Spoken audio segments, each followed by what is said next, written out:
And welcome back to Game Escape. Here today to review Golf for the Nintendo Game Boy, a game that came out in 1989. And this game holds a special place in my experience as a gamer because it was the first game that I actually bought with my own money. Now, I didn't pick it up right in 1989. I think probably got it in maybe 90 or 91, and it was interesting. I had, I guess, saved, I want to say it was $20, and I got it at Sears. I'm a little foggy on this, but anyway, I really just remember, finally being able to purchase my own game, and this appealed to me because it had Mario on the cover, and it was just about the cheapest quote-unquote Nintendo game that I could pick up. And as a result, I was actually very proud to own this game. I played it pretty consistently for a number of those early years with the Game Boy. I got Super Mario Land, and I had played that, and Tetris, of course, which was the pack-in game. And I played those games a lot, and then I just wanted a new game, and my parents said, well, sorry, you've got the NES, be happy with those two games to take on the road, and you'll be fine. So when I saved up the money and got this, I was pretty excited.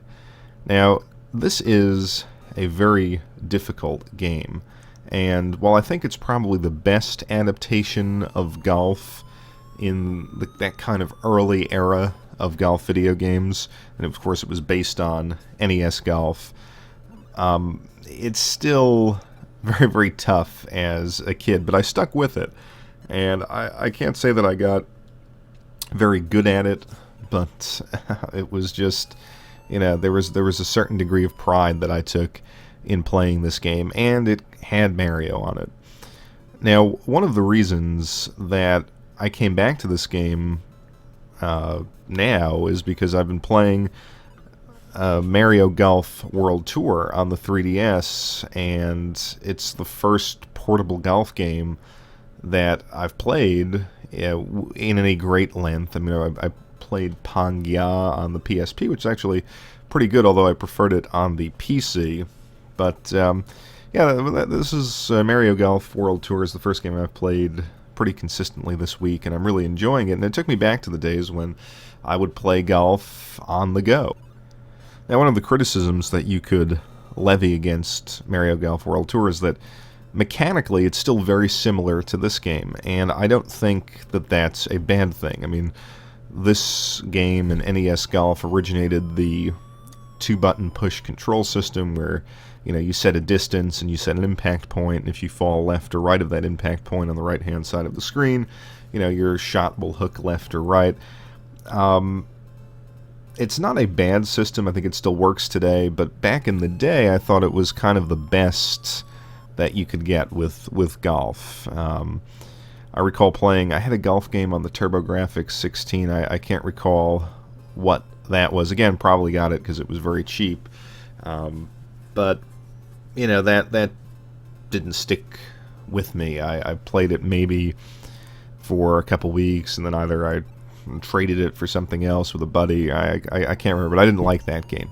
This game, I thought was accessible enough, but again, that might just be because there was a sort of a lack of choice. So what makes this game stand out? I think it's a couple things. This game, to me, offered a very, very clean visual style, and it almost felt like, and maybe this was an act of imagination on my part as a kid, but it felt like I was traversing the landscape of the Mushroom Kingdom.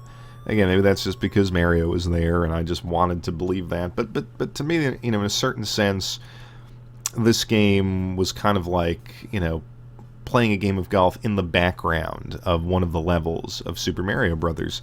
And I think that's an aesthetic that this series has really picked up on, particularly with the GameCube release and now with the Nintendo 3DS release. And I think that's really cool because one of the the high points of playing an 8-bit or a 16-bit Mario Brothers game was, to me, the level design, this world that surrounds you, and looking off into the distance and seeing the trees and the clouds and the green landscapes, and this game allowed you to kind of,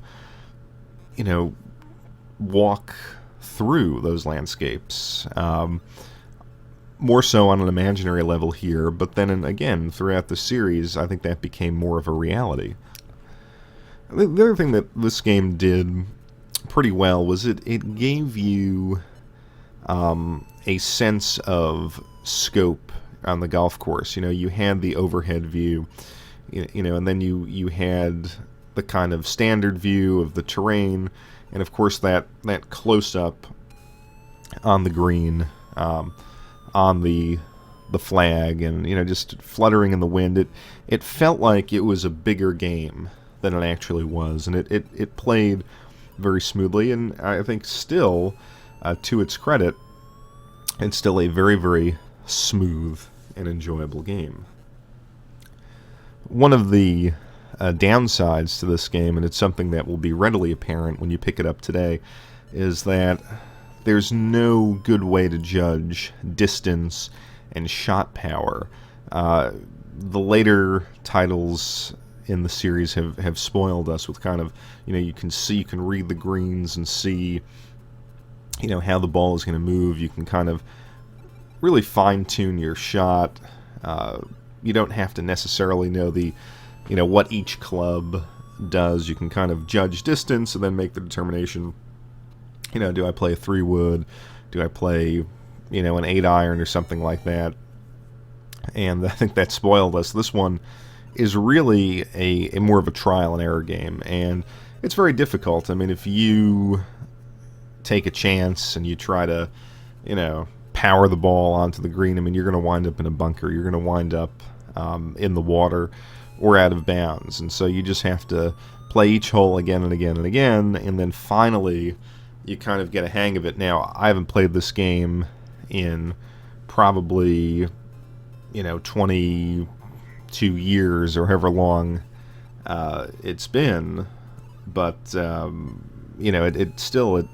it took me some time just to be, I'm not even going to say competitive. I mean, this particular playthrough wasn't great, but just to sort of reacclimate myself to the game and to the controls.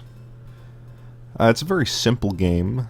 There's 2 courses. You have the USA course and the Japan course, very similar to the NES counterpart, and actually, interestingly, if you played the Wii Motion Sports on the Wii U, and I've got a review of their golf game up, that's the same strategy. They sort of reimagined those 2 classic courses from the NES game, and I think these are pretty similar. I rented the NES game once, so I can't remember if this stuck to the same course layouts or if it was slightly different, but that's it. You have stroke play, and you just have to keep on coming back to it. And probably, as I said, that's what drew me in as a kid, the fact that you play this game over and over and you get slightly better at it. But I think it's still a golf game you can come back to and have a certain degree of fun with. It's not going to stand up well against modern golf games, but as a point of origin for the really excellent Mario Golf World Tour, and the GameCube version was also very, very good.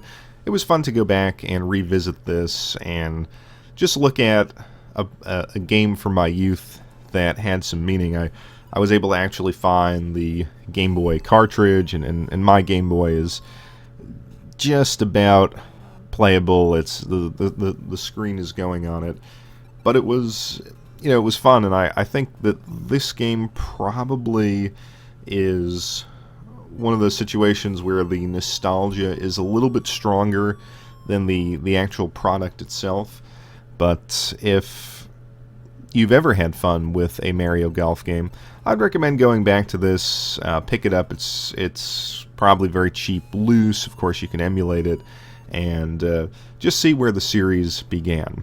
So I thank you as always for watching Game Escape, and I'll be back shortly with another video.